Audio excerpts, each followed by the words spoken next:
허리케인 데스크.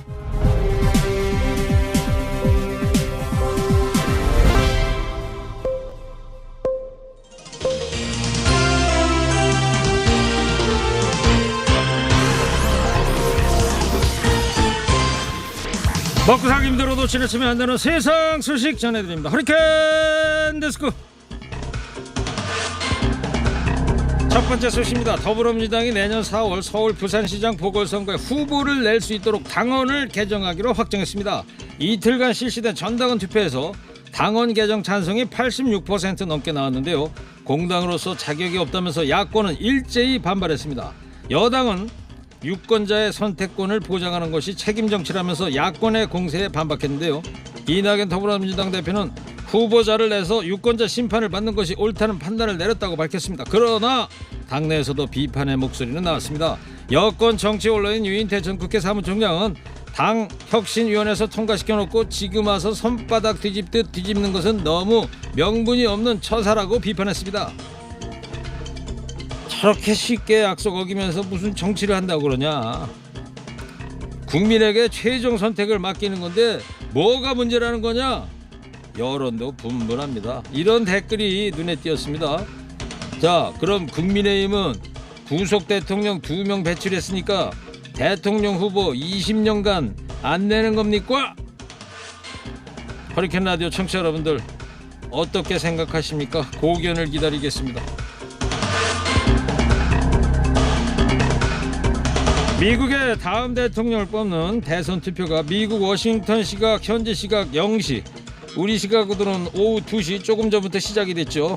이번 미국 대선의 가장 큰 변수는 바로 코로나19의 대확산이었습니다.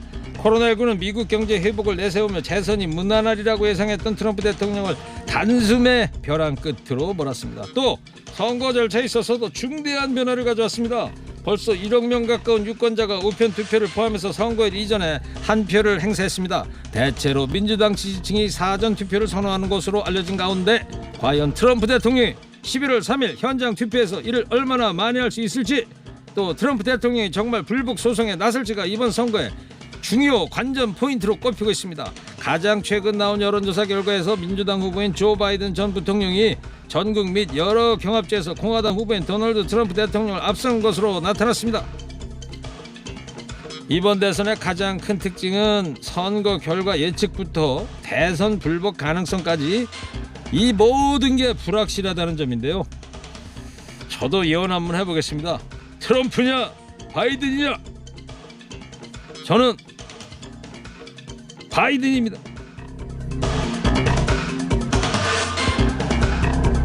다음 소식입니다. 검찰이 지난 2007년 12월 대선 경선 후보였던 이명박 씨의 BBK 다스 실소유주 의혹에 대해 무혐의 결론을 내린 이후 13년 만에 유죄가 확정됐습니다. 그러나 지체된 정의는 그의 탓만 아닙니다.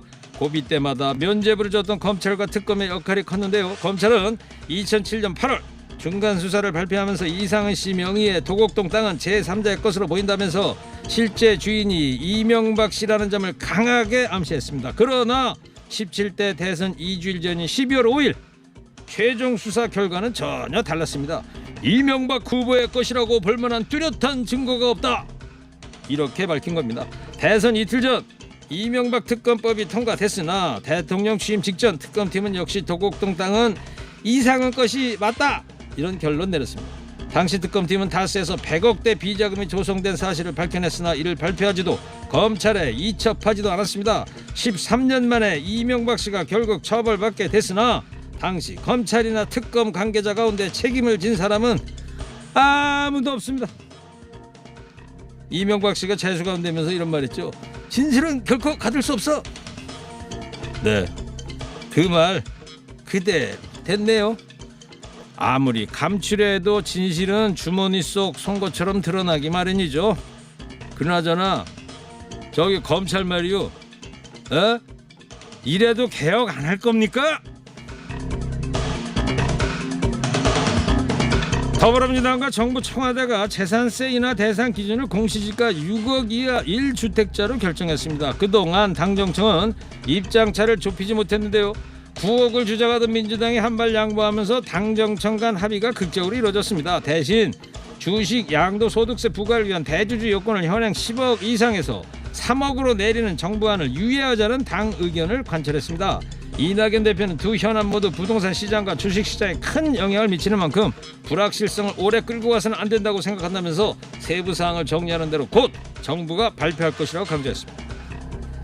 결국 이렇게 정리가 됐네요. 뭐 세금 깎아준다는데 싫어할 사람은 어디 있겠습니까? 그러나 눈앞의 정치적 이익 때문에 조세 원칙과 정책 일관성을 훼손하는 건 소탐대실이라는 점 늘 명심해 주기 바랍니다. 마지막 소식입니다. 온라인 스트리밍 앱 하쿠나 라이브에서 11살 초등학생이 열흘 동안 1억 3천만 원을 결제한 사건이 벌어진 가운데 해당 초등생의 아버지가 이런 일이 가능하다는 것에 대해서 일단은 믿어지지가 않았다고 토로했습니다. 오늘 아침 라디오 인터뷰에서 일이 벌어진 것을 알게 된 뒤 당장 하쿠나 라이브 회사에도 접촉을 하고 구글 본사도 접촉을 하고 결제 시스템인 카카오페이에도 하소연을 했지만 다들 방법이 없다라고만 했다. 하쿠나는 아예 전화번호가 없다. 이메일로 수십 차례 사정을 이야기했지만 직접 상담하면 못했다. 이렇게 답답함을 호소하게 됐습니다. 다행히 대부분 방송 호스트들은 사정을 듣고 환불해 주기로 했는데요. 그러나 4천만 원 정도를 후원받은 한 명만 미리 써버렸다면서 환불 불가 입장을 고수한 것으로 전해졌습니다. 이 초등학생이 결제에 사용한 건 어머니 휴대폰에 연동되어 있던 카카오페이 계좌였는데요. 이 돈 1억 3천만 원은 전세보증금이었다고 합니다. 미성년자인 걸 알고도 그 큰 후원금을 받았다는 게 놀랍고요.